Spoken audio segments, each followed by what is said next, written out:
पुश्तैनी चीज़ हमें छोड़ करके ये करना पड़ रहा है।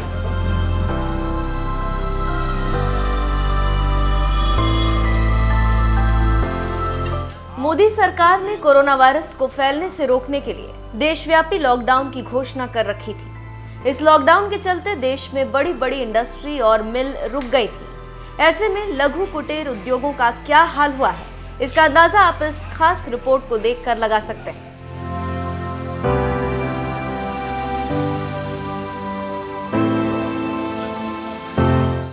देश के बड़े हस्तकला लघु कुटीर उद्योगों में प्रधानमंत्री नरेंद्र मोदी के संसदीय क्षेत्र वाराणसी की बनारसी साड़ी बनाने वाले उद्योग भी शामिल थे। इन पर कई लाख बुनकर और उनका परिवार आश्रित है। लाखों साड़ी व्यापारी और उनका परिवार भी इसी उद्योग पर निर्भर रहता है। लेकिन लॉकडाउन से लेकर अनलॉक तक सुस्त पड़े बनारसी साड़ी कारोबार को लगभग खत्म कर दिया है।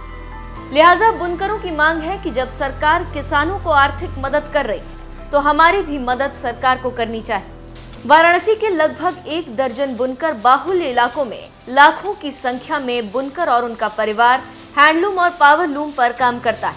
ऐसे में कोविड-19 की महामारी के संकट के दौर में पहले से ही हताश निराश बुनकर अब बदहाली की पराकाष्ठा पर पहुंच चुके हैं।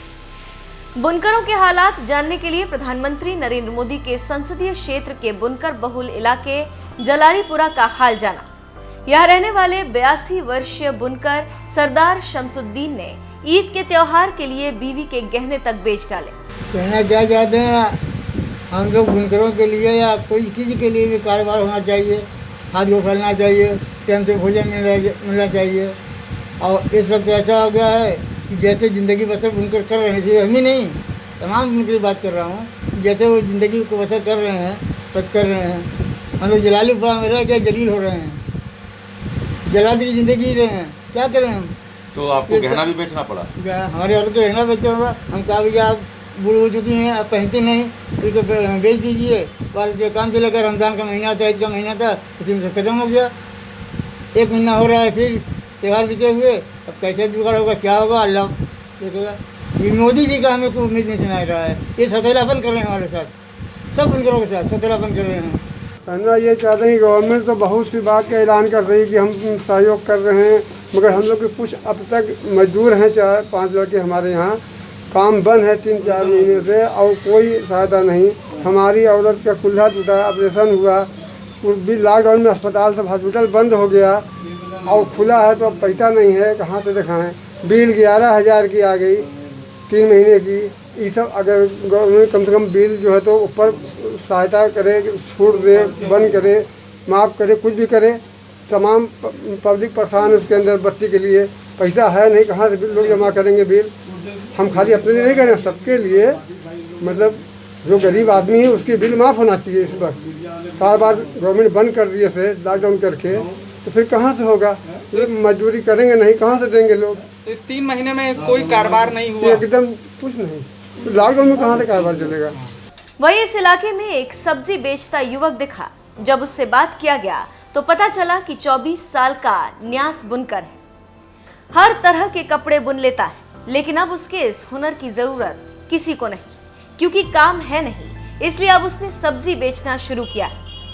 कभी रोज के 300-400 कमा लेने वाला न्यास 100-150 पर गुजारा कर रहा है। यही सब कुछ करते नहीं, यही सब दुकान लगाए हैं। पहले बुनकारी करते थे? कितने साल हो गए बुनकारी करते हुए? हो गया 5 साल। 5 साल। तो क्यों छोड़ दिया बुनकारी? ये नहीं है काम धंधा। तो कितना कमा लेते थे बुनकारी जब करते थे? दाल रोटी चल जाती थी। और अभी क्या स्थिति है? अभी तो आप देख ही रहे सब कुछ जो चल रहा है। कितने लोग हैं जो बुनकारी छोड़कर दूसरे काम? बहुत लोग छोड़ रहे हैं।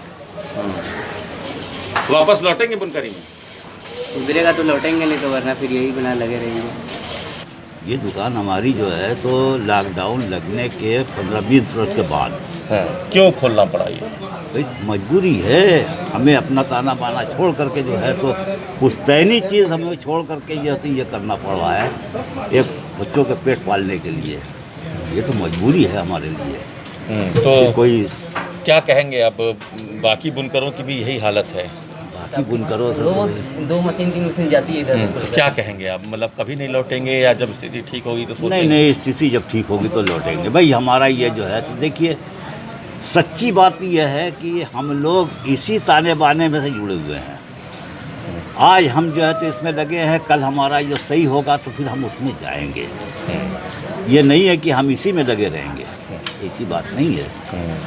गौरतलब है कि एक तरफ प्रधानमंत्री नरेंद्र मोदी आत्मनिर्भर भारत की बात कर रहे हैं, लेकिन उनके ही संसदीय क्षेत्र में पहले से आत्मनिर्भर रहे बुनकरों की स्थिति अब काफी बदहाल हो चुकी है। वाराणसी से शिवम गुप्ता की रिपोर्ट।